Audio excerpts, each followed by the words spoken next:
al podcast Quédate a comer. Soy Cristina Jolón y hoy estoy encantada de recibir a un grandísimo cocinero. Con su talento y sus inicios brillantes, porque nadie más ha ganado como él 2 veces el Campeonato de España de Cocineros, hoy podría tener un gran restaurante que llevara su nombre y acumulara largas listas de espera, quizás en su Hondarribia natal. Pero eso supondría haber seguido el camino previsible, y no le hablen de lo previsible ni de lo supuestamente correcto a David de Jorge, espíritu libre conocido también como Robin Food. Domina los fogones, la tele, la radio, y sus artículos sobre gastronomía en El Correo y El Diario Vasco son suculentos, como sus reflexiones sobre un mundo de la alta cocina al que nos hace ver que en ocasiones le sobra kilos de tontería. También ha cocinado libros exquisitos. Uno de ellos, Con la cocina no se juega, lo describió su amigo Santi Santamaría como plato único y principal para chuparse los dedos. El más reciente, Pan comido, lo acaba de publicar Debate y lo firma junto a su querido maestro y socio Martín Berasategui. A David de Jorge le vimos también dar un giro a otro guión, el de su propia salud, un guión abocado al desastre. Afortunadamente decidió afrontar su problema de obesidad y llegó a perder 130 kilos para seguir vivo, ser mucho más feliz y, aunque no fuera su propósito, dar ejemplo.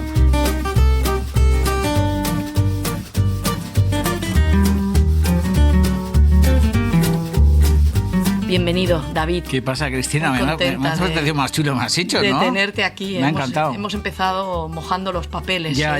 Se ha caído el vaso. Se ha caído el vaso, tienes los guiones llenos de agua. Todo esto me encanta. En el caos yo estoy a gusto. Es un naufragio nada más. Totalmente. ¿Qué te parece? Pero es que de ahí solamente podemos ir a mejor. Exactamente. Vamos a intentarlo. Primero quería felicitarte por el libro, otro libro, que vais a un ritmo importante, en este caso de recetas fáciles, para que la gente pueda hacer en casa y un buen regalo también hasta para la Navidad, sí, ¿no? Sí, es nuestra matraca. Nuestra matraca es intentar que todo el mundo pueda replicar la cocina, que pueda guisar y pueda estofar, que es un poco nuestro objetivo mesiánico, tanto como de Martín como mío, ¿no? Y que la gente cocine en casa. Sí, es un poco una obsesión, ¿no? Pero bueno, una obsesión que al final nosotros la practicamos y lo que intentamos es pues repartir el mayor gozo posible a través de esos recetarios que no son más que recetas, o sea, que son libros que no tienen ninguna importancia. Claro que sí. Claro. Dicho esto, me gustaría que me permitieras empezar jugando un poco a imaginarnos, ¿no? Yo ya sé que tú te sientes parte del equipo y del restaurante de Martín Berasategui y Oneca Aguirre. Arregui. Y eres... Ay, perdona. Pero Aguirre también podría ser, ¿eh? Es muy bonito apellido, Aguirre. Es verdad, es apellido como de conquistador de las Filipinas. Totalmente. Y Oneca es un poco conquistador de las Filipinas. Hace un trabajo sordo y tiene un apellido muy bonito, que podría ser Arregui, pero también podría ser Aguirre. Pues sí, vamos a dejarlo como es. Eso exacto. Pero te decía, déjame imaginar que sí que tuvieras ese restaurante que yo te decía al principio, que podría ser perfectamente real si tú hubieras seguido ese camino que apuntaba muchas maneras, ¿no? Sí. Quisiera saber cómo sería ese. Imaginemos un poco, ¿sería un restaurante? Primero sería un restaurante con manteles, sería un restaurante de lujo. ¿Qué tipo de restaurante sería? Yo te voy a hacer una aclaración, que es que soy socio de Martín y los restaurantes que gestiona Martín son mis restaurantes. Así que yo todavía sigo vivo, lo único que sé hacer es cocinar y estoy pegado a esa guerra diaria del fogón y de la partida, de la comanda y todas estas cosas, pues porque tenemos un montón de restaurantes abiertos y es cierto que uno ya tiene 51 años y no está pegando tiros en primera línea, sino que estás como con el macuto y con el radio detrás intentando que los comandos vayan bien organizados y bien distribuidos y vivo el oficio de otra manera distinta, ¿no? Pero muy pegado a las cocinas, pues porque mi despacho y mi sitio está en el restaurante Martín Berasategui de las Artes, porque estoy allí pegado a la cocina. De hecho, abro la puerta de donde yo estoy sentado con Martín y estoy en la partida de pescados, y luego pues ahora mismo estoy en Barcelona contigo, entre otras cosas, porque he venido a promocionar el libro, pero también he venido a verla a Paolo, y he venido a verle a Xavi y a Loria, y estoy en esa guerra y en ese oficio que es lo que sé hacer, que es cocinar y estar pegado a los clientes, ¿no? Pero yo te pido imaginar, jugar a imaginar pues... ¿qué restaurante podría llevar tu nombre. ¿Cómo sería? ¿Y sería tal vez un restaurante que se parecería un poco a Canfabas? ¿Se parecería un poco a Zuberoa? ¿Se parecería un poco a todo lo que soy? ¿A Echevarri? Sí, a todo lo que yo soy. Se parecería a toda la gente que me ha enseñado el oficio. Y yo soy hijo de Hilario Arbeláez, de Pedro Subijana, lógicamente de Martín Berasategui, de Michel Guerard, de Jacques Chibois, de toda la gente que me ha permitido entrar en su cocina y me ha enseñado el oficio, ¿no? Y luego también soy comensal y sigo disfrutando mucho con la visita a los restaurantes y todo eso va creando una especie como de bestiario, como de no sé, como de bestia parda. Y es cierto que seguramente, mira, el restaurante seguramente será la mesa de mi casa. O sea, yo siempre suelo decir, yo estoy muy bien en muchos sitios, en hamburguesería, en una tasca, en un figón, en un restaurante con muchas estrellas Michelin, pero intento que la perfección la pueda vivir yo en mi casa, para mi familia, para mí, para mis amigos, porque yo creo que cenar o comer descalzo, cómodamente vestido, con los cacharros de cocina que te han acompañado toda la vida, con tus vinos, con tu tabaco, con tus cosas, yo creo que eso es insustituible. Así que seguramente ya tengo montado el restaurante en mi casa. Claro. En mi casa, con el recetario de mi madre, con los libros que durante muchos años he guardado celosamente, porque ahora afortunadamente no soy tan loco y tan chiflado de gastarme las fortunas que me he gastado en ediciones muy antiguas, de cosas muy locas, ¿no? Pero bueno, esos libros están ahí, ahora los miro como sorprendido, ¿no? Porque están ahí, porque son objetos que en un momento dado fueron muy importantes y quizás me estoy haciendo mayor y cada vez soy más desprendido y me doy cuenta de que hacen falta menos cosas para avanzar, ¿no? Pero todo eso está en la cocina de casa y en mi casa, así que yo creo que ese sería el restante soñado. Hay grandes casas de Euskadi, como por ejemplo Zuberoa, sí, claro, que tienen ese origen que a veces la gente no acaba de conocer muy bien, de esa parte también dura del caserío, sin en el duda, que ha habido escasez, en el que sí, ha habido sí, que salir para alimentar a la familia. Una vez me decía Aitor Arregui, del Cano, me decía que no se puede entender la cocina vasca sin entender esos orígenes, esa dureza, sí, sí, que luego tiene que ver con la cocina que se sirve y con el alma de algunas de las casas más destacadas de Euskadi, ¿no? Sí, sin ninguna duda, estoy totalmente de acuerdo. Yo también soy hijo de, no te voy a decir de unos padres que han pasado hambre, porque mis padres no pasaron hambre, pero penurias muchas. Mi madre me contaba siempre que de muy niña vio cómo quemaban en Daya, porque ella es irunesa y vio cómo ardía en Daya. Mi padre también tuvo que ir a África con mis abuelos, pues porque al final las cosas estaban difíciles en España, si tuvieron que ir al norte de África, estuvo muchos años viviendo en el norte de África y todo eso lo han conocido, ¿no? Y es cierto que me hablas de Zuberoa y, por ejemplo, yo en Zuberoa he hecho cosas de las que puedo presumir, ¿no? Que además me enorgullece, primero, de verle todavía a Hilario cocinando y ver a esa familia a la que le debo tanto y que el local sigue abierto y me parece un milagro, y es una gente a la que le estoy eternamente agradecida, pero yo, por ejemplo, suelo presumir de haber cocinado con carbón, ¿no? Que dices, hostia, pues yo tengo 51 años, pero yo cuando entré en Zuberoa a trabajar no había ni inducción, ni había unos pequeños fuegos de gas en la parte de atrás del restaurante para hacer caldos y todas estas cosas, pero cocinábamos con carbón. Y bueno, tampoco soy tan viejo, ¿no? Pero eso es algo que no se me va a olvidar nunca, ¿sabes? Y cuando voy a una escuela de cocina o se lo cuento a la gente joven que empieza en esta historia, me miran sorprendido como diciendo, ¿pero este tío dónde ha salido? ¿De Atapuerca? ¿O qué nos está contando, no? Y todo eso tiene ese arraigo con aquellas con aquellas tías que estaban en el restaurante de Hilario, que son las que les entregaron el testigo de todo lo que ellos hacen, ¿no? Y yo todo aquello lo viví y lo que dice Aitor y lo que yo he visto, por ejemplo, en Zuberoa o en muchos locales en los que he estado, pues es cierto. Al final hace falta amarrar los caballos, como suele decir un amigo mío, y darnos cuenta de dónde venimos, de lo que hacemos, que no hacemos más que cocinar, que no hacemos otra cosa, porque parece que somos inventores de cosas muy importantes y hay gente que me rodea y que nos rodea, que hace cosas mucho más importantes que las que yo hago, y nada, y al final ya está, y cuando menos te lo esperas te atropella el autobús y te vas a Bellaquita, así que no hay que darle tampoco mucha importancia, pero es importante no perder ese vistazo a, pues eso, y esa memoria, ¿no? Tú sí. a Zuberoa le has dedicado algunas páginas muy bonitas, sí. Una de ellas en este libro que te he traído, porque me ha hecho ilusión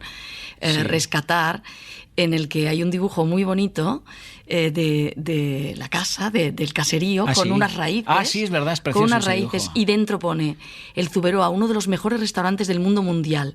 Allá empecé a cocinar de verdad, un restaurante que hunde sus raíces en lo más profundo de la cocina de verdad, sin gilipolleces. Sus recetas fueron mis cimientos como cocinero. Sí, es cierto. O sea que realmente es importantísimo. Mucho, en tu trayectoria. Sí, yo ahí aprendí a guisar, que es una cosa que que yo reivindico mucho, ¿no? El guiso, el estofado, todas estas cosas. Y claro, yo ahí aprendí todo aquello y esa es la base para poder, por lo menos en mi oficio, poder ganarte la vida, ¿no? Porque yo al final siempre digo que tengo 51 años, siempre quise ser cocinero y me sigo dedicando a lo que siempre he querido hacer y además, me gano la vida bastante bien, ¿no? Y todo eso se lo debo al guiso, al estofado y a todo eso, porque si yo no hubiera aprendido a guisar palomas o a guisar rabo o a hacer sofritos o todas estas cosas, pues seguramente no hubiera conseguido hacer nada. Y no sé si he conseguido hacer algo, pero todo eso se lo debo a Hilario, a Martín, a José Ignacio Zelaya, que es un cocinero que estaba en Irún, en el Merche irunés, que de vez en cuando también hablo mucho de él, hace poco lo he visto además, que era la primera persona, la primera cocina en la que yo entré con 16, 17 años.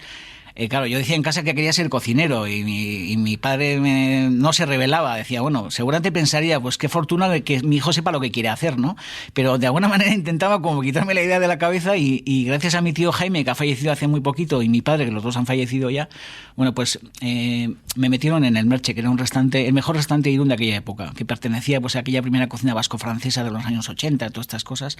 Y claro, yo entré allí y Merche, que era la mujer de José Ignacio, el segundo día me decía, ¿pero qué haces? No vuelvas, vete a casa, me decía, quédate, no vuelvas, o sea, de verdad. Y claro, el tercer día volvía y Merche me miraba y me decía, pero vete a casa, o sea, no te dediques a esto, por favor. Y hace poco le he visto y allí también pues aprendí a limpiar chipirones, a limpiar changurros, a picar cebolla, en fin, vi por primera vez lo que era una molleja de ternera. Nunca había visto un bogavante vivo entrando en el agua para cocerlo, porque me los había comido, pero nunca había visto un bogavante vivo de cerca. En fin, todas esas cosas que son recuerdos que no se me olvidan y que tengo muy presentes. Y tu familia, de la que hablas siempre mucho, y en este libro tan bonito de ilustraciones también aparece Javi Rollo, qué grande. Exacto, tu familia, y hablas de Margarita, la tienda de ropa infantil, que una se imagina muy bonita, una ¿no? tienda increíble. Y del lobo Jacinto. También el lobo Jacinto. El lobo Jacinto, una figura inventada por tu madre, ¿no? Me parece precioso. Sí, yo crecí muy feliz y en una casa muy dichosa, muy luminosa. Mis padres trabajaban mucho, pero nos hemos criado en un ambiente, muy, muy, muy divertido. Vivíamos en el campo, en el monte. Y mi madre, que yo muchas veces tengo la sensación de haber vivido una especie como de infancia como de película de Tim Burton, ¿sabes? Porque mi madre tenía una imaginación desbordante que yo creo que también luego hemos heredado los hijos, y se inventaba cosas como el lobo Jacinto, que cuando nos enfurruñábamos, para tranquilizarnos, nos decía que había que salir al balcón para llamar al lobo Jacinto, llamábamos al lobo Jacinto y claro, a los 5 o 10 minutos había dejado una chorrada de regalito en la puerta de casa y claro, nos parecía una cosa maravillosa, ¿sabes? Me parece maravilloso. Unos caramelos. Es algo muy bonito. O cosas de estas. O de crío, yo recuerdo cuando llegaban los Reyes Magos, pues que las escaleras de casa estaban llenas de mierda de camello, o sea, mierda de verdad. Y claro, mi madre se preocupaba de que los camellos cagaran en la escalera, ¿sabes? Claro que sí, claro cosas que increíbles. Claro, y dice, bueno, pues yo me he criado en ese ambiente. Mi madre decía que cocinaba con odio. Que es una frase que a mí me ha gustado siempre mucho. Cocinaba muy pocas cosas, muy bien hechas y resultas en 10 o 15 minutos y no le gustaba estar en la cocina. Pero en casa siempre ha habido mujeres en la cocina que ayudaban a mis padres, que trabajaban mucho, y una de las razones por las que yo soy cocinero es porque siempre estuve muy pegado a la falda de toda esa gente, de esas mujeres. De esa Maripaz de la que has hablado tantas veces. Sí, por ejemplo, ¿verdad? Maripaz. Y luego mis padres eran muy disfrutones y gracias a eso yo también pues desarrollé esas ganas de disfrutar, de vivir, de comer, de beber, de gozar, y todo eso me llevó pues a lo que hago ahora. Oye, el otro día se celebró un homenaje a Santi Santamaría por el 10º aniversario de su muerte. Uh-huh. Hablé hace unos días en este espacio mismo con su hijo y me decía que había que hacerle una iglesia en el Montseny. Yo pensaba, esto a David le encantaría, porque David, que además creo que vienes de un cole del Opus, del Opus, que claro, saliste cagándote en Dios un poco. Sí, la verdad que sí, bueno, yo entonces te he visto soy apóstata por la gracia de Dios, de hecho. Exactamente. Luego apostaté, qué cosas, cometí un error que fue cuando ahora mi madre está viva, pero no está en este mundo porque está en Júpiter. Y cometí el error de cuando hice la apostasía de contárselo, claro, ella estaba bien de la cabeza y se lo conté y estuvo durante un tiempo como yo le notaba que estaba como preocupada. Y claro, yo luego entendí que ella lo vivió como una frustración personal, claro, ¿sabes? No hacía falta quizá, ¿no? Claro, no hacía falta contárselo. No habría hecho falta contárselo. Pero yo se lo conté porque al final a mi madre se lo conté pues porque se lo tenía que contar y luego me di cuenta del error. Pero bueno, yendo al tema de la iglesia de Santi Santamaría, a mí me encantaría vestir los hábitos, ponerme una mitra de estas y oficiar misas y adorar a Santi Santamaría, por supuesto. Lo pasaríamos muy bien porque en vez de repartir pan seco, seguramente daríamos rodajas de longaniza, beberíamos vino en condiciones, en cantidad, en abundancia, y serían oficios muy divertidos. De hecho, yo a veces suelo decirle en tono de guasa a mucha gente que si a mí me dieran a mi cargo una parroquia, una cosa de estas, estoy seguro que la gente haría cola para escucharme y para venir a la fiesta y al jolgorio. Porque comunicas de maravilla. Sí, porque me gusta y esa iglesia funcionaría. Y si me hiciera cargo de alguna parroquia, oye, hay parroquias que solamente estarán bien gestionadas, pero muchas veces, a pesar de mi apostasía, entro en los templos y los veo como muy, ¿sabes? Muy sórdidos, muy tiesos. No sé, a mí me espanta todo eso. Y digo, joder, a mí si me dieran estas instalaciones... Porque quedaste muy traumatizado de aquellos años de colegio. No, en absoluto, ¿qué va? Para nada. Yo siempre voy a la contra de lo que puede parecer que todo el mundo se queja del bullying y de lo que sufrió. No, yo me lo pasé muy bien, estudié con curas, los amigos que tengo ahora los conocí allí y el único fallo que tenía en mi colegio es que no era mixto, solamente éramos chicos. Si hubiera habido chicas hubiera sido una maravilla.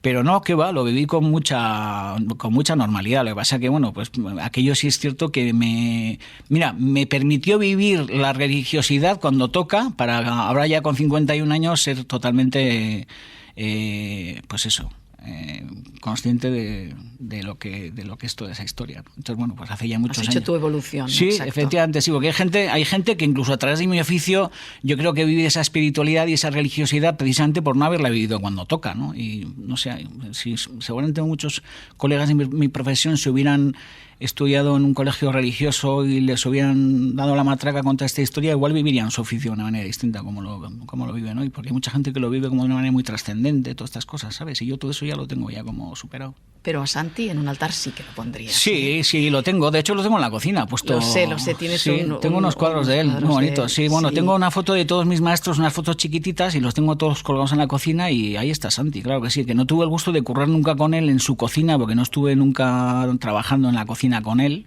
pero lo visité en muchas ocasiones y sí era una especie como de padre espiritual, ¿no? Sí, y te quería mucho. He encontrado en un libro de artículos suyos de los que publicaba en el magazine de La Vanguardia un prólogo en el que se dirige a ti directamente y dice: respetado David, lamento informarte que hay gente que quisiera ver nuestras blancas y abundantes carnes en el matadero para hacerlas picadillo o bien convertirnos en bibelots de artesanía para decorar retretes. ¿Cómo era, Iba hablando de la cocina y al final... Sin filtro, como yo. Exactamente, y al final decía: ay David, es lo que tiene ser gordo, glotón, feo y rechulo en tiempos de festejos gastrochachis. Buah, qué grande, tío. Yo no me acordaba de todo eso. Y de hecho ahora cuando he visto el libro me he emocionado mucho porque lo has traído, que además ha aparecido en tu vida también de una manera muy curiosa, porque no lo encontrabas y hoy teníamos que hacer este podcast y de repente ha caído del cielo el libro, ¿no? Como si lo hubiera traído Santi. Y lo has abierto y de repente me has visto en el libro, o sea, esto es una especie como de, no sé, que estamos haciendo ahora lo que estamos haciendo pues porque tocaba hacerlo ahora. Exactamente.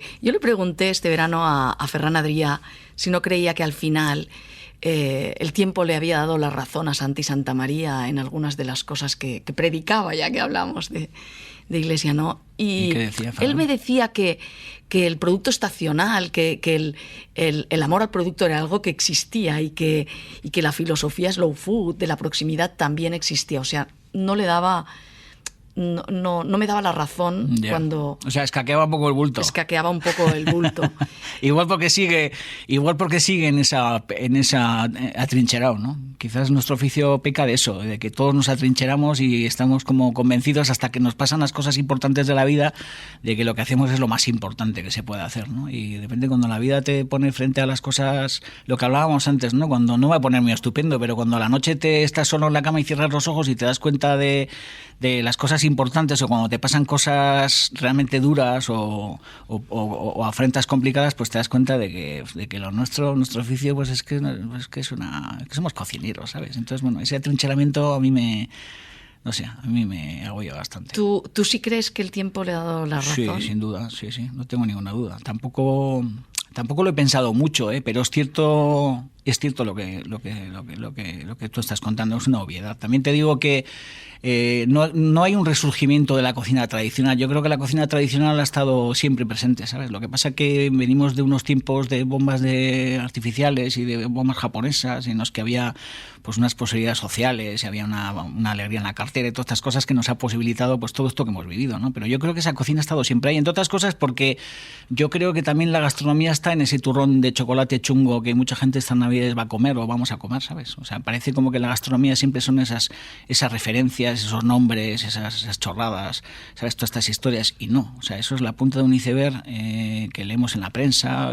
Yo también doy bastante la murga en la televisión, todas estas cosas, pero luego hay una gastronomía de base que realmente es la importante, ¿sabes? Y hay muchísima gente que va a llegar a estas Navidades y se va a enfrentar pues al único marisco que va a comer durante el año, ¿sabes? Y joder, yo a esa gente me da mucho respeto. Y es que eso es la gastronomía. O las tascas, que yo recorro con mucho interés por toda España, esas amas de casa, esas mujeres, esos cocineros jóvenes, no tan jóvenes, que vengo ahora de un mercado y me decía que a las 5 de la mañana había entrado y tenía ahí en la barra caracoles y tenía unos arroces, tenía unos menudillos, tenía cosas increíbles. Y eso al final también es nuestro oficio, ¿no? Lo que pasa es que, bueno, al final estamos siempre en esta guerra como de, ¿sabes? Como de tartufeo todo el rato. Bueno, y tú tienes un poco eso como trabajo, ¿no? Intentar reconocer todo eso y que la gente cocine en su casa. Sí, tengo esa suerte. Tu gran batalla, ¿no? Tengo esa suerte. En esas vueltas que doy por España, tipo Alfredo Amestoy, en aquella emisión, ¿te acuerdas de la España de los Botejara? ¿Te acuerdas? De hace ya un montón de años. Pues doy vueltas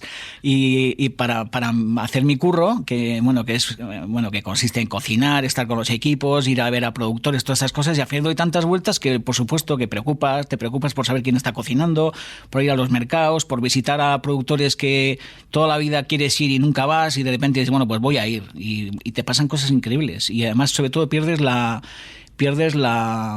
el orgullo ese de cocinero de pensar que lo sabes todo, ¿no? Y cuanto más te mueves, cuanto más sales de casa, cuanto más te metes en una planta de fabricación, en un viñedo, o vas a ver cómo hacen el pimentón o cómo hacen un queso, te das cuenta de que no tienes ni puñetera idea de nada. Y eso estamos aprendiendo constantemente y hay que ser humildes. Totalmente. Tú bromeabas hace un ratito diciendo que te parecías un poco, decías Santi sin filtro como yo, decías. Sí, totalmente, sí. Sí que puede ser, seguramente os parecíais un poquito, ¿no? Santi y yo, seguramente, sí, éramos muy exagerados los dos, éramos muy glotones, y bueno, y a pesar de que he perdido muchos kilos, sigo teniendo ese glotón dentro, que lo tengo que estar todo el rato como controlando, y sí, compartíamos lecturas, compartíamos aficiones, muchas, sí. Dos personajes muy cultos, sí, muy lectores. Bueno, sí, la verdad. Él era lector excesivo muy también. Muy gastrónomos, ya lo sé, sí. Muy gastrónomos, pero tú decías, o sea, cuando tú escribes en tus artículos en la prensa, no eres demoledor jamás. Tú has dicho alguna vez, he estado en la trinchera,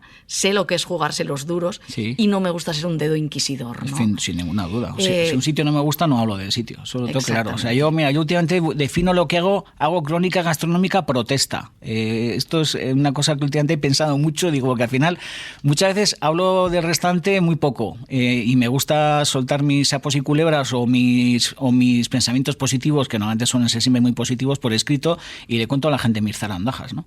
Pero es cierto que cuando voy a un sitio y no me gusta, es que no me planteo sentarme y dedicarle un rato a analizar porque no me ha gustado y a repartir estopa. ¿Crees que hay mucha pedantería entre quienes Yo critican, no lo sé.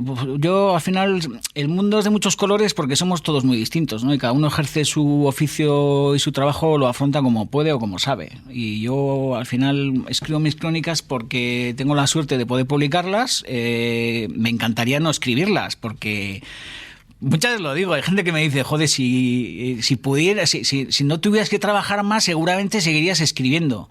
Pues igual seguiría escribiendo, pero seguramente no escribiría ni de restaurantes, ni de vinos, ni de todas estas historias, porque las disfrutaría y punto, ya está, pasaría página y continuaría. ¿Te agobia un poco? No me agobia, porque soy muy privilegiado con lo que hago, pero es un trabajo que me tomo con mucha seriedad y le dedico mucho rato. Y escribir es muy difícil, y a mí me cuesta mucho escribir.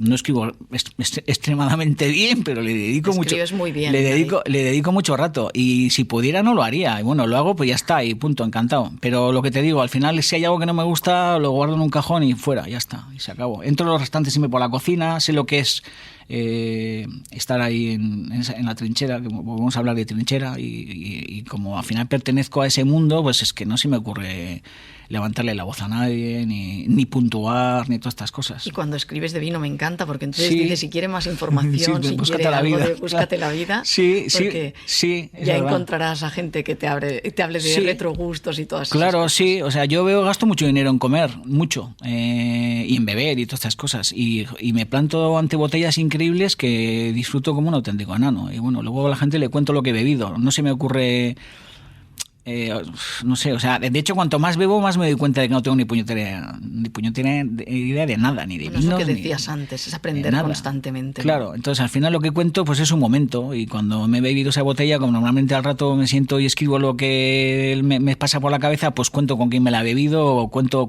2 ocurrencias divertidas, y luego siempre a la gente me escurro el bulto de decirle que si alguien tiene interés, pues que entren en las páginas de los sabiondos y que lean lo que dicen de ese Salón 2006 o de esa botella de Magnum de Vega Sicilia único del 2009, ¿sabes? Ya está, punto. Y luego además con el mundo del vino me pasa algo muy curioso, que es que seguramente también pasará con los cocineros y con mucha gente, con los escritores, con los pintores. Cuando hablan los bodegueros o cuando hablamos los cocineros o los escritores, normalmente decimos muchas chorradas, ¿sabes? Y sí, es que es así, joder.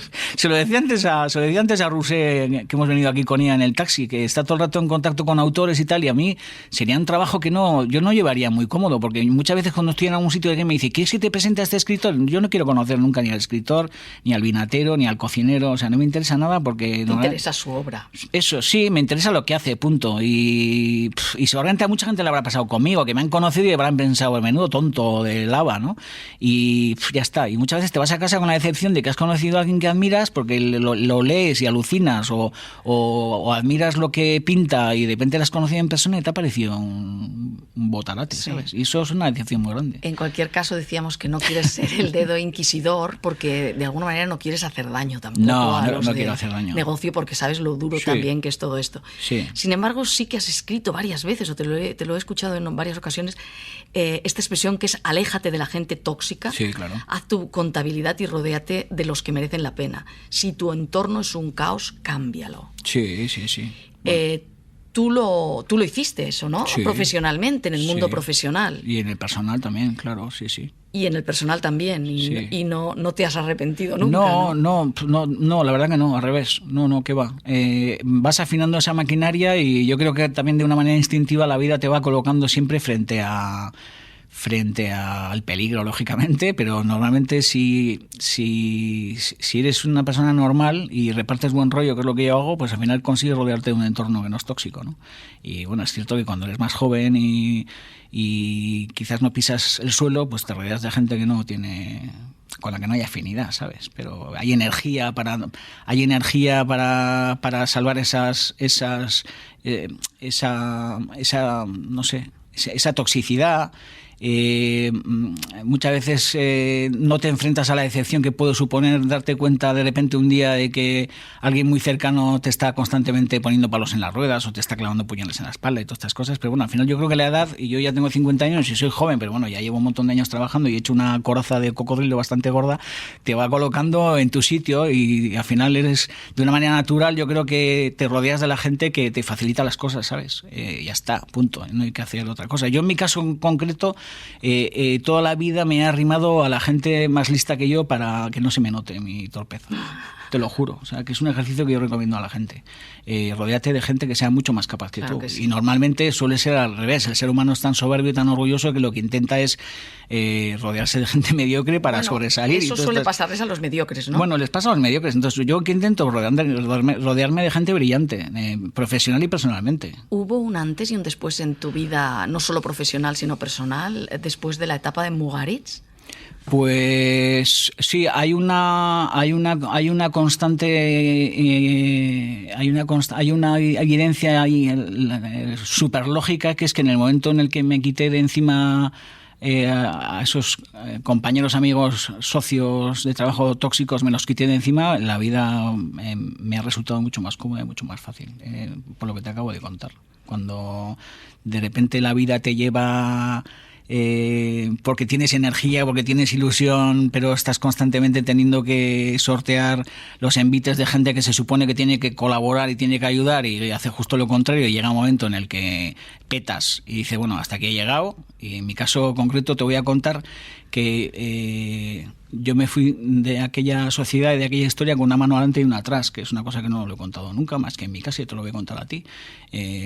Yo podría haber negociado mi 25% de aquella historia, que era un dineral, pero no me valió ni la pena. O sea, fíjate si tenía ganas de irme de allí, que fui a un notario y firmé a cambio de 0 pesetas de irme de aquella sociedad en la que estábamos 4 socios, que eran Vicente Arrieta, David Jorge, que era yo, Andoni Luisa Duriz y Martín Berasategui. Y yo me fui de aquella historia con una mano delante y una detrás, pero más contento que el copón. Y es el dinero que no he ganado más rentable de mi vida. Hasta que yo fui al notario, firmé y me fui. Palabras muy duras, ¿eh? Sí, fue así. Pero es que desde entonces hasta hoy en la vida ha sido de color. Joder, qué cosas, ¿eh? Pero bueno, es así. ¿Qué vas a hacer? ¿Eres así? ¿Incompatibles o...? Pues sí, no sé, sin duda, con el tiempo sí. ¿Qué quieres decir? No quiero decir nada, te quiero decir lo que te estoy contando, o sea, ya está. Y de hecho no guardo ningún rencor, porque ya está. O sea, yo en ese sentido también soy muy listo.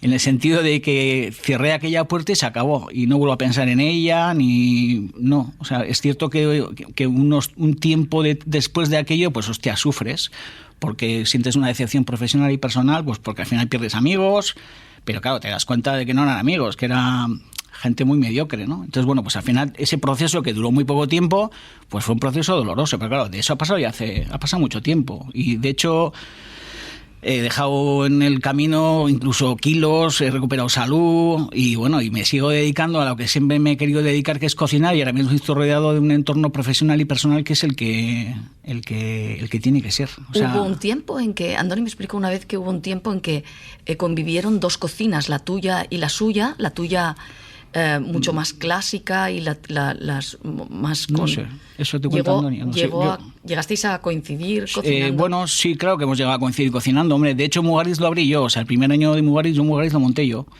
De hecho, lo echamos a suertes porque estábamos en Bilbao, los 3 socios. Martín estaba en Lasarte y Vicente Arrieta, David de Jorge, que soy yo, y Andoni Luisa Duriz. Estábamos en Bilbao porque inauguramos el Guggenheim, que se lo ofrecieron a Martín, y fuimos ahí los 3 a defender la papeleta. Y cuando le volvieron a ofrecer a Martín el Mugaritz, porque se lo ofrecieron a él, y había que venir a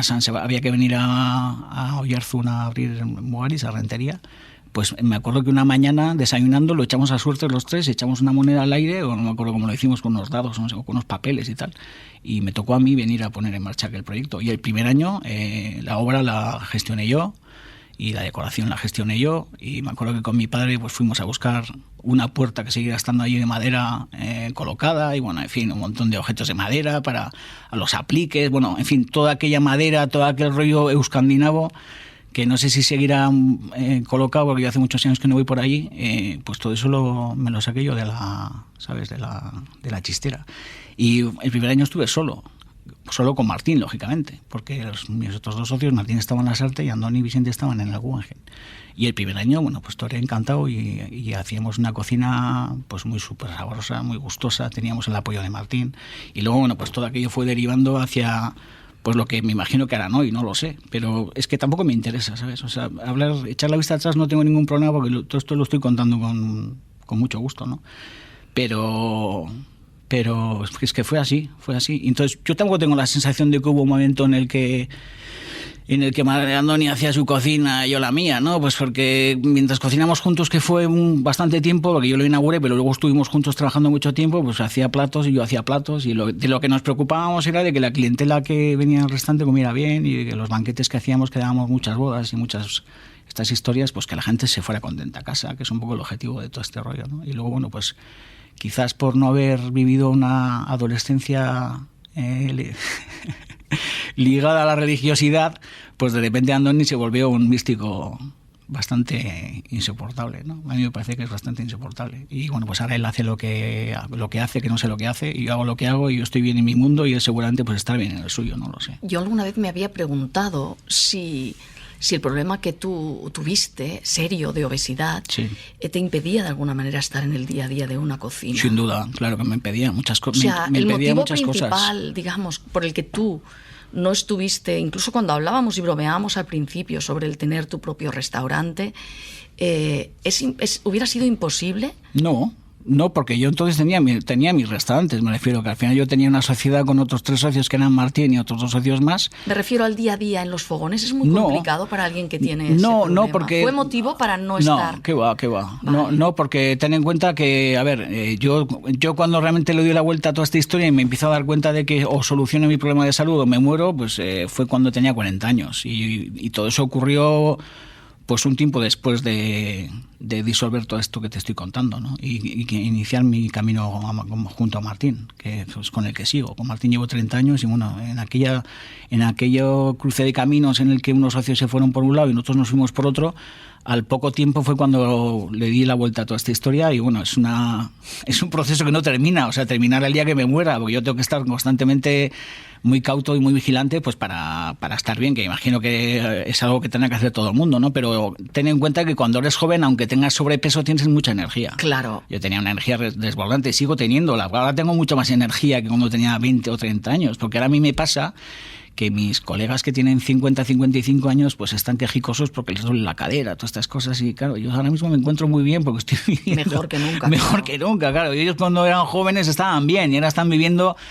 quizás un envejecimiento, bueno, pues yo todavía no he llegado a ese punto en el de sentirme mal, ¿sabes? Pues porque ahora mismo no me duele nada, claro, he estado tan jodido que en cuanto le he dado la vuelta y me he quitado todo ese lastre de encima, pues me encuentro como nunca. Lo que pasa es que cuando hablamos del terreno de las adicciones, pienso que es muy complejo porque normalmente la persona que tiene una adicción no puede probar nunca más las sustancias tóxicas Sin que duda. le producen. Pero claro, si resulta que la adicción es a algo que forma parte de nuestra vida y que es fundamental puñeta. como comer, es puñeta. muy complicado, ¿no?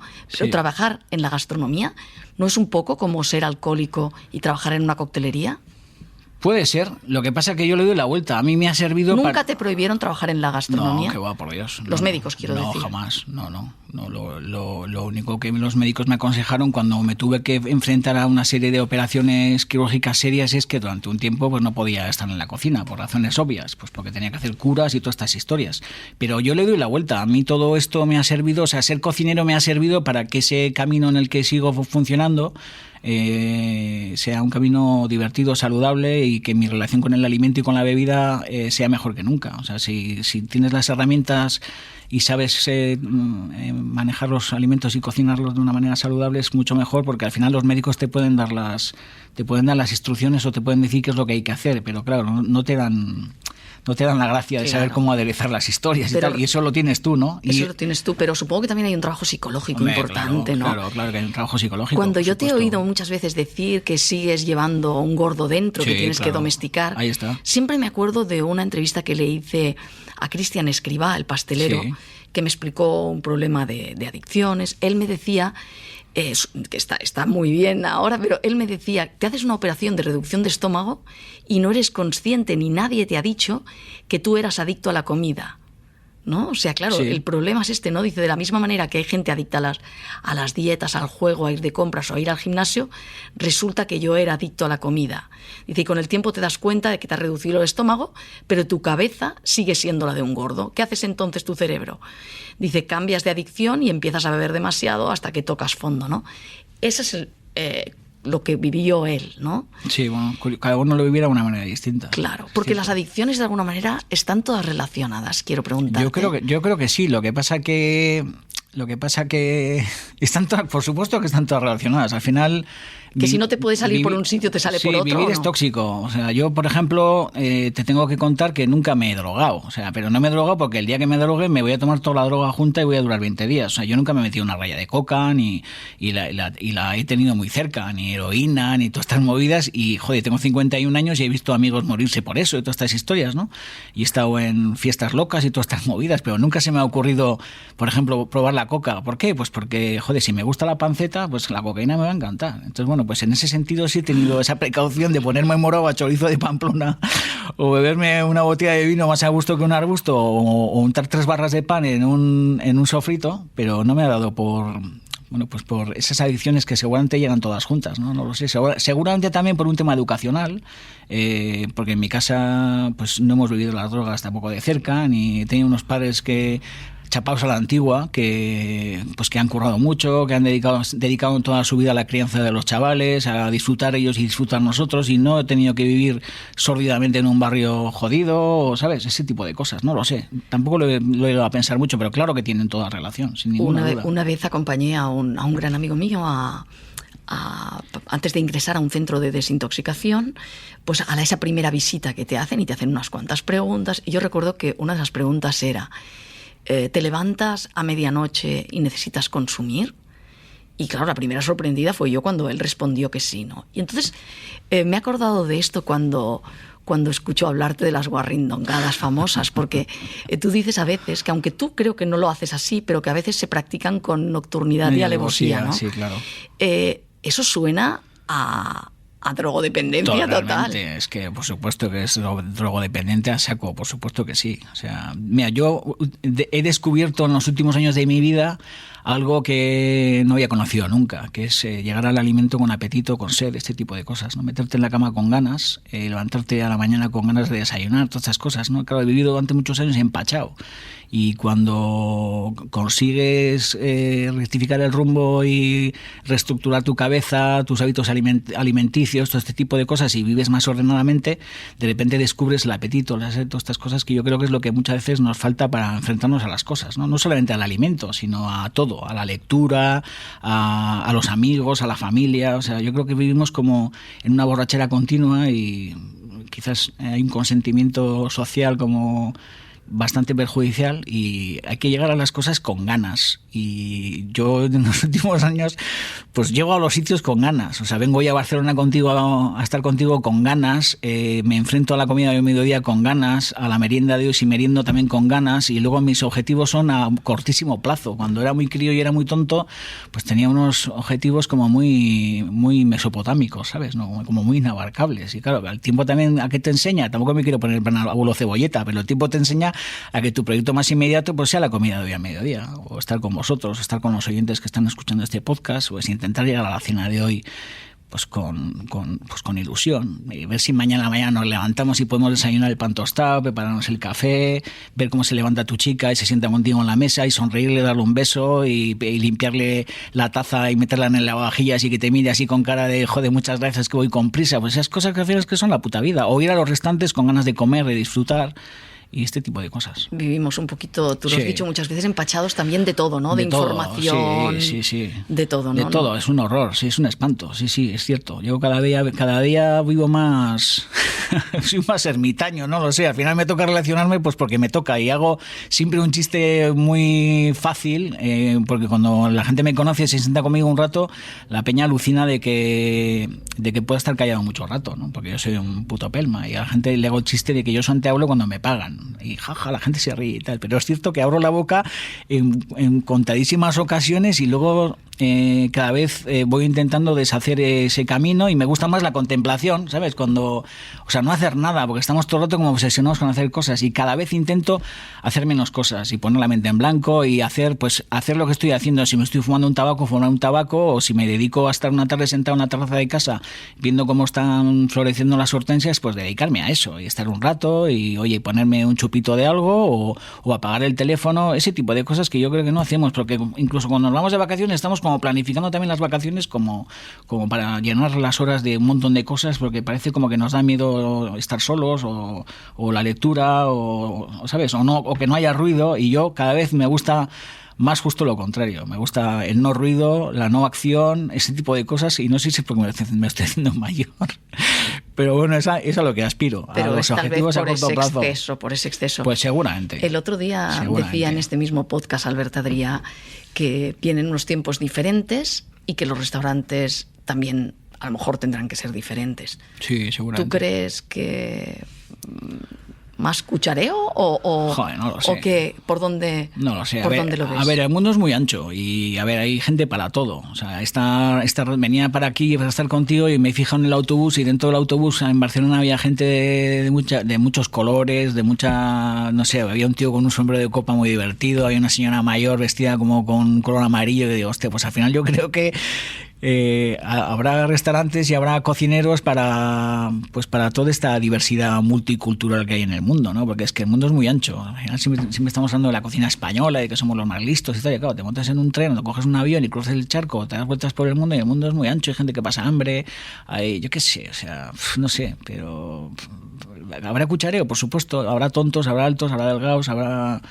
No sé, habrá gente insatisfecha, habrá gente, yo qué sé, ¿sabes? Es que el mundo es muy... El mundo es muy amplio. El mundo es muy amplio. Y fíjate ahora todavía mucho más. O sea, tú le escuchas a la juventud y cuentan cosas que yo alucino, que digo, wow, o sea, ¿qué está contando esta gente? Me interesa mucho lo que leen, lo que escuchan, las conversaciones de la gente muy joven, adolescente, y están en otro planeta. O sea, dices, claro, esa gente cómo comerá cuando tengan capacidad adquisitiva o tengan un dinero para, pues no sé ni si comerán, y realmente le darán importancia a la comida si en sus casas le han dado importancia a eso, ¿no? Y sí. Que es una cosa que yo, por ejemplo, en mi casa se daba mucha importancia a la comida, y no estoy hablando de que se comiera caviar ni que hiciéramos Libera Royal, no, pero bueno, el frutero estaba siempre bien surtido y se comía variado. Era una fiesta ir a un restaurante, que de vez en cuando íbamos, era una fiesta increíble ir a un restaurante o acicalar la mesa y ponerla bien para una celebración familiar, y todo eso lo veíamos con mucha alegría, ¿no? Y luego, pues cuando la vida te va colocando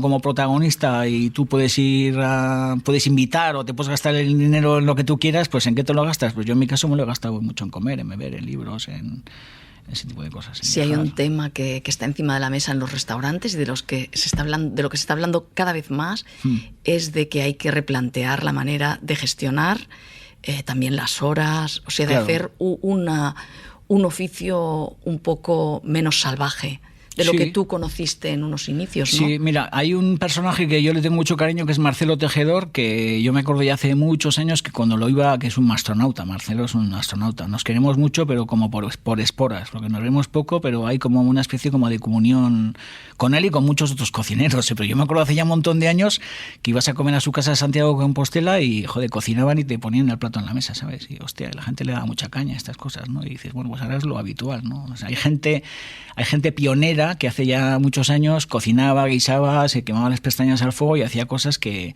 hoy parecen novedad, ¿no? Y no sé, yo creo que la vida son ciclos y muchas veces tenemos esa sensación de que somos protagonistas y somos muy ocurrentes y hemos inventado conceptos, que es una palabra horrorosa. Concepto me parece una palabra abominable, pero bueno, en fin, que hemos inventado la pólvora y no. Yo creo que nos sorprenderíamos si realmente buceáramos en la historia de nuestro oficio de la gastronomía, de qué cosas se hacían hace ya muchísimos siglos, a pesar de que estemos metidos en un formato que es de muy reciente cuño, porque los restaurantes existen desde hace muy poquitos siglos. Es un invento muy reciente, que parece que toda la vida el ser humano se ha sentado en una mesa con mantel y ha habido gente que le ha servido. Esto es un invento muy reciente, pero si uno escarba en la historia de la gastronomía, joder, se hacían cosas increíbles. Pero sí se busca, ¿no? Sí se busca de alguna manera que sea un poco más humano, ¿no? Sí, esto que le llaman la revolución claro, más humanista dentro del restaurante, ¿no? Se está hablando y de hecho te encuentras muchos restaurantes que a lo mejor cierran el fin de semana, sí, claro, que hacen horarios totalmente nuevos. Claro. O sea, estamos ante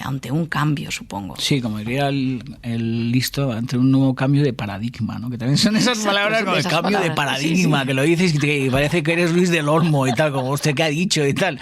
Pues sí, es cierto, es así, pero bueno, sí, te voy a contar. O sea, yo de todas formas tampoco me arrepiento de las locuras que he hecho burradas de trabajo, de deslomarme, de tener tantas ganas de estar trabajando en algún sitio porque he ido como comensal y deseaba tener mis huesos metidos en esa cocina y estar junto a un gran cocinero durante un montón de tiempo, echando montones de horas sin cobrar un duro, lógicamente, y yo he hecho locuras de las que no me arrepiento. Lógicamente tampoco le oigo a nadie que haga lo que yo he hecho, pero yo he vivido mi oficio con una pasión tan desmedida que he hecho cosas que yo ahora mismo no podría hacer.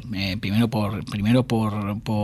porque no tendría aliento para poder hacerlo, y luego pues porque tocó, oye, lo hice así y encantado en la vida. O sea, me acuerdo cuando yo estuve en Francia, que estuve más de 2 años trabajando en Francia, yo no tenía un contrato laboral, lo que tenía era apañado con inmigración y todas estas historias para poder estar trabajando en esos restaurantes sin causarme yo ningún problema ni que el empresario tuviera ningún problema, ¿no?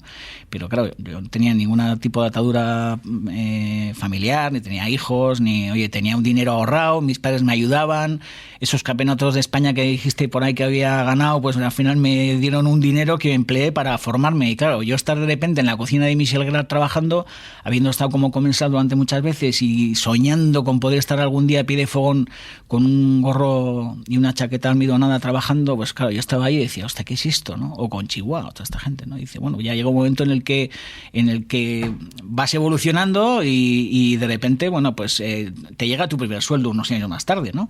Que además mi primer sueldo fue con Martín Berasategui.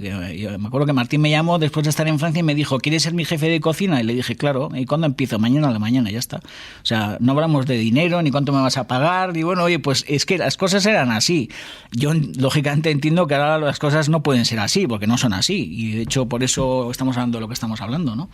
Pero efectivamente, el futuro de nuestro oficio o de la cocina seguramente será que nos va a tocar cocinar, que seguramente será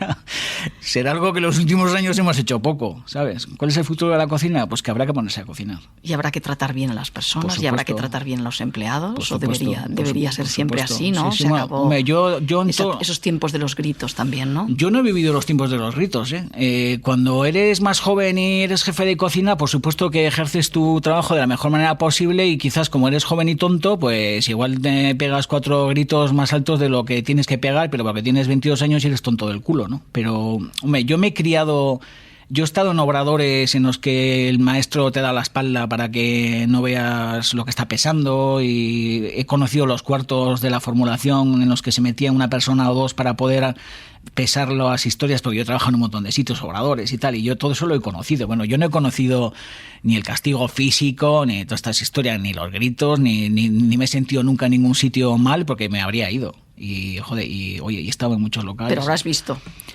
Joder, yo no he visto maltrato, nunca, en ningún sitio, no. Es que yo, si hubiera visto maltrato, hubiera visto mala praxis o malas prácticas, yo es que no, yo me hubiera ido, ¿sabes? Y yo he estado en grandes sitios y esos sitios eran grandes sitios precisamente por eso, porque había culto a la mesa y al cliente, pero también había buena manera para la gente que estaba en la cocina, porque es que yo no conozco ningún sitio en el que de una caverna demoníaca en la que se practica el chunguismo, se abra la puerta de la cocina y de repente al otro lado haya armonía, magia, y, o sea, de un lugar en el que no reina la organización, el respeto, no puede salir nunca nada bello, nada rico, nada hermoso, nada bueno. O sea, entonces, claro, yo los sitios en los que he estado, como han sido sitios muy buenos, he conocido esa frontera, y en los dos lados había excelencia, tanto en la cocina y en su organización, en su funcionamiento, o en el obrador, como en la sala o en la vitrina de la pastelería. O sea, así de claro. Que habrá gente en mi oficio que hace las cosas mal, pues no tengo ninguna duda, seguro. Pero bueno, yo no he sido nunca testigo de todo eso. Nos vamos a quedar con esa idea de la excelencia que has vivido, que me deja un poco más tranquila que la parte que hemos hablado de Mugaritz. No teniendo aquí a Andoni Lusaduri, que es un grandísimo cocinero, me he quedado como bueno, segura. un poco ¿no? con la sensación de que él no ha podido dar su versión. Bueno, habla mucho como yo, y no sé si este tema lo ha tratado. Pero seguro que vez. Has vivido momentos fantásticos también en Mugaritz, me imagino, sí, claro, y que, con mucha ilusión, y que es parte de tu historia, y que sigue siendo un gran restaurante. No lo sé, si sigue siendo un gran restaurante. Tengo mis dudas. Bueno, pues créeme. Pues te creo, pero yo tengo mis dudas. De hecho, como los que sufren de repente algo como jodido en la vida, ¿sabes? Como hay esa especie como de amnesia que de repente se te olvidan las cosas chungas, pues yo en ese sentido tengo una especie como de amnesia, ¿sabes? Y luego el personaje no me cae bien, sí, así de claro te lo digo. Sí, ya que estamos hablando así como tal, en la intimidad, y esto es un podcast así, me parece, sí, no me parece buena gente, y lo poco que le escucho no me interesa nada.